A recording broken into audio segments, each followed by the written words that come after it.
Good morning everyone, this is Instructor Kim with another video on adding and subtracting fractions. In this video, we'll cover how to add fractions with the same denominators and with fractions with different denominators. First, let's start with the simple addition problem. We'll give ourselves 1 over 4 plus 2 over 4. For some of you math geniuses out there, you guys might already know that the answer is 3 over 4. But some of you might be wondering, why is the answer 3 over 4? Well, let's draw some figures that represent 1 over 4 and 2 over 4. For 1 over 4, we're going to have a fourth of a circle, like this. And for 2 over 4, we're going to have two pieces of a fourth of a circle, which will look like this. So when we add these two together, we're going to end up with 3 pieces of a fourth of a circle, like this. So that is why the answer is 3 over 4. Let's do a simple subtraction problem. This time we're going to have 3 over 4 minus 2 over 4. And if we draw figures for this, 3 over 4 will look like this, 3 pieces. And then for 2 over 4, we're going to have 2 pieces of a fourth of a circle. So when we're subtracting, we're basically getting rid of these 2 pieces, since we're subtracting 2 of the fourths. So if you get rid of these 2 pieces from 3/4, we end up getting only 1 piece. And this represents a fourth of a circle. So that is why the answer is 1 over 4. A pattern some of y'all might have noticed is the fact that when the denominators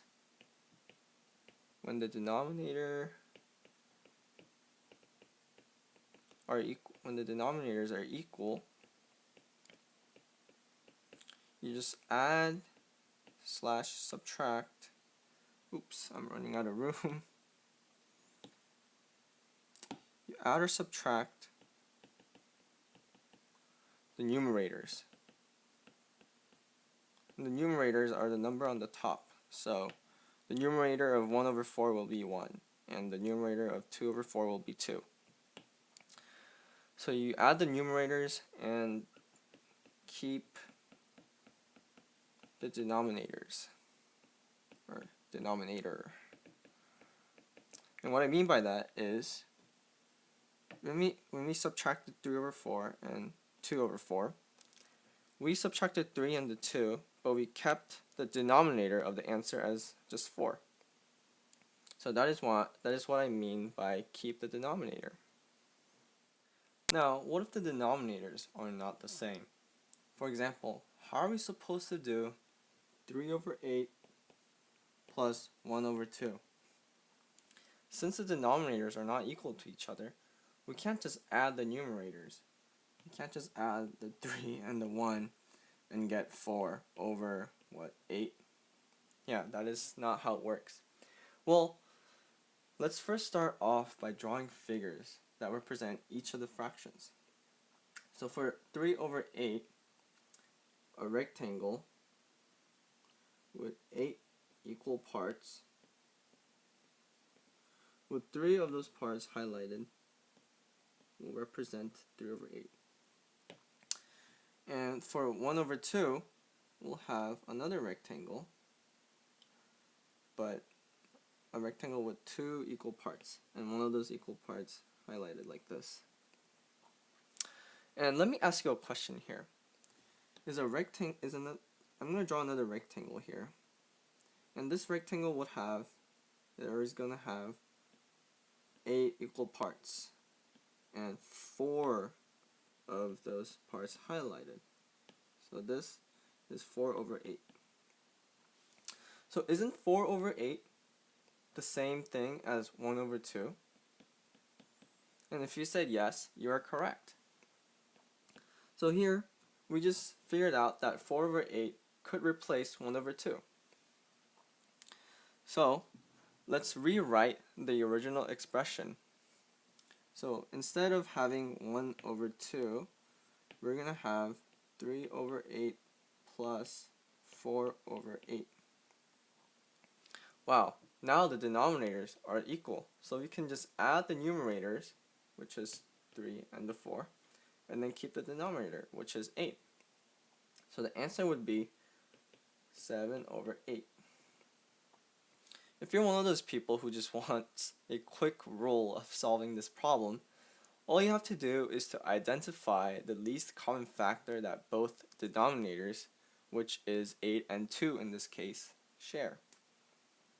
If you write out the factors of 8 and 2, well, let me rewrite the original expression, which is 3 over 8 plus 1 over 2. And let me write the factors of 8 on the bottom. So factors of 8 will be 8, 16, and 24. Let's just stop there. And the factors of 2 are 2, 4, 6, 8. Now, if you look at the factors of both 8 and 2, you will realize that they both share the least common factor of 8. Wow. So we'll change both fractions so that they both have 8 as their denominators.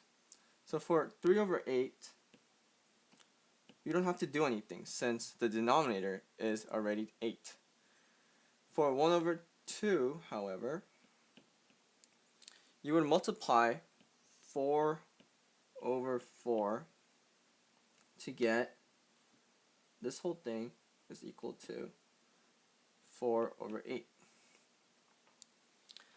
So if we do this, we're going to end up with 3 over 8 plus 4 over 8. And this is the same thing as over here. So now we're able to get the answer, which is 7 over 8. If you're wondering why we're able to multiply 1 over 2 by 4 over 4 here, we have to realize that 4 over 4 is equivalent to 1 over 1. And any number multiplied by 1 over 1, or just 1, is equivalent to itself. So the value does not change. So what I mean by that is 1 over 2 is the same thing as 4 over 8. That's why we're able to do this. So if we add the numerators and keep the denominator, we'll get 7 over 8 for the answer for this expression over here. Lastly, let's solve a problem involving additions of more than 2 fractions.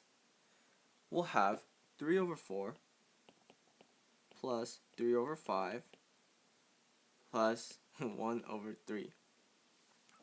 Since the denominators of all the fractions here are not equal, they're all different, we instantly know that our first step is to identify the least common factor of both 4, 5, and 3.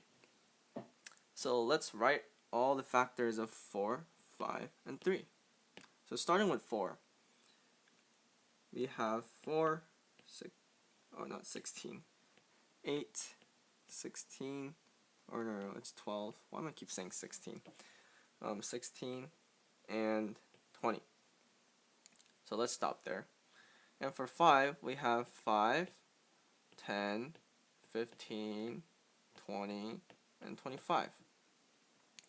So now for 3, we have 3, 6, 9, 12, and 15.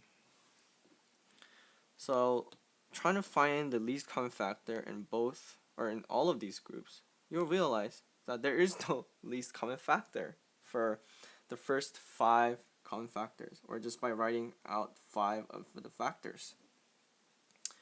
If this happens, we have to take a more advanced method of adding fractions. And in order to get all these 3 of these fractions to have the same denominators, we first take 3 over 4. So let's start with 3 over 4.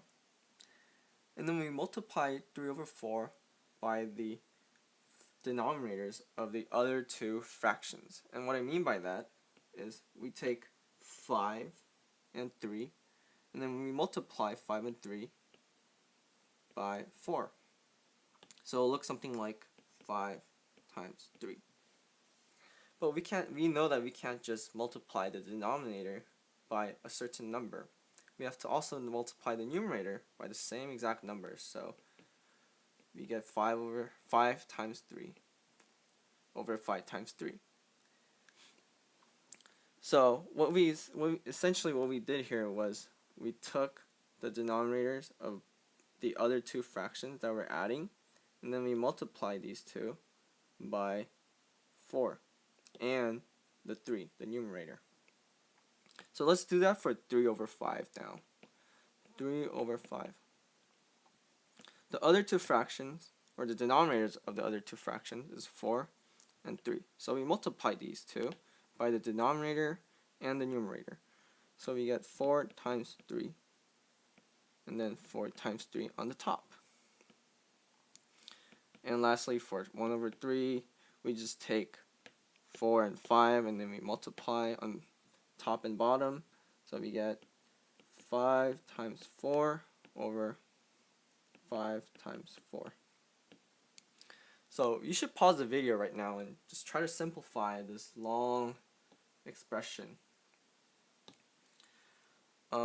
If you simplified it correctly, you should have gotten 45 over 60 plus 36 over 60 plus 20 over 60.